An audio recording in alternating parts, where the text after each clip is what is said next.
স্বাগতম। আলোচনার কেন্দ্রবিন্দু হচ্ছে আমাদের অতীব ডিমান্ডিং একটি টপিকটি হচ্ছে মাঙ্গলিক দোষ। আমাদের জীবনের এই সমস্যাময় জীবনে অনেক ক্ষেত্রে আমরা বেশ কিছু শুভ যোগ এবং তার প্রভাব এবং তার সাথে সাথে অশুভ যোগ এবং তার প্রভাবের সাথে আমরা কিন্তু একত্রিতভাবে আমরা আমাদের জীবনযাপন করছি।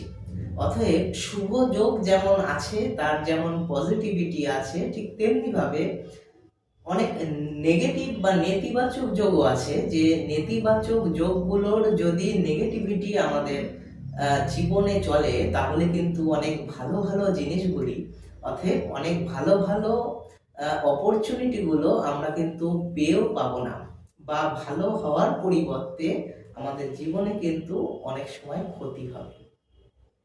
সুতরাং এই ক্ষতির সাপেক্ষে যদি বলা যায়, আমরা কিন্তু এই খারাপতর একটি যোগ হিসাবে আমরা তথাকথিত ভাষায় মাঙ্গলিক দোষকেই বেছে নিতে পারি। এখন প্রশ্ন হচ্ছে, মাঙ্গলিক দোষ এক জাতক বা জাতিকার কিভাবে হয়?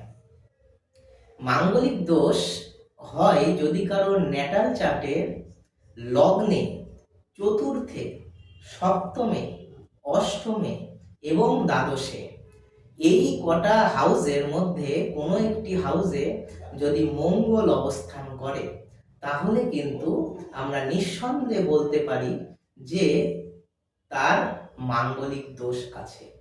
এখন এই মাঙ্গলিক দোষের ক্ষেত্রে তার প্রভাব কতটা হবে সেটা নির্ভর করে এই মাঙ্গলিক দোষ কতটা উচ্চ বা কতটা নিম্ন স্তরে।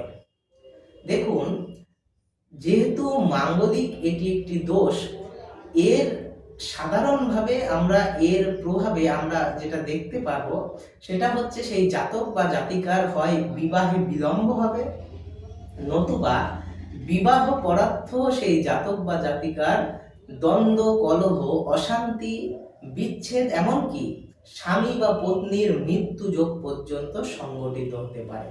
তাহলে আমাদের মনে প্রশ্ন আসে যে এই মাঙ্গলিক দোষ যদি কারোর থাকে, তাহলে এর থেকে নিস্তার পাওয়ার উপায় কি? অবশ্যই নিস্তার পাওয়ার জন্য আমাদের এই নিচে দেওয়া নাম্বারে আপনাদের যোগাযোগ করতে হবে। তাহলে অবশ্যই এই মাঙ্গলিক দোষের যে কুপ্রভাব, তার থেকে আপনারা সম্পূর্ণভাবে মুক্তি লাভ করবেন। আচ্ছা, এটা একটা পার্ট।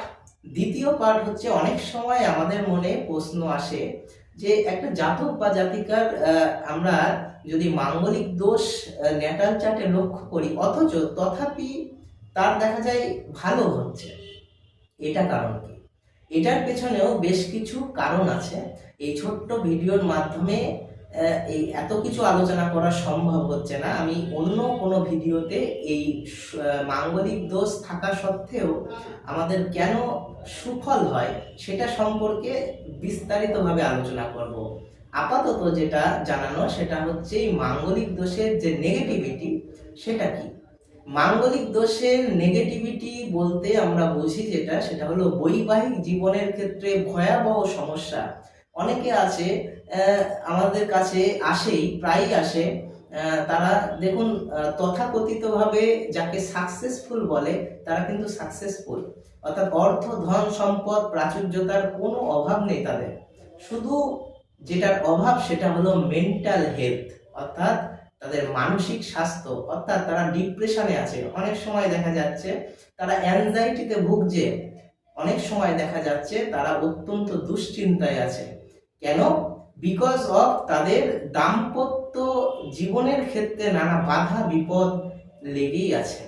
এই বাধা বিপদ ডিসকাশনের সময় আমরা যখন দেখি যে সেই জাতক বা জাতিকার জীবনে মাঙ্গলিক দোষের কুপ্রভাব আছে, তখন আমরা কিন্তু এই মাঙ্গলিক দোষ এর প্রতিকারের উপায় বলে দিই।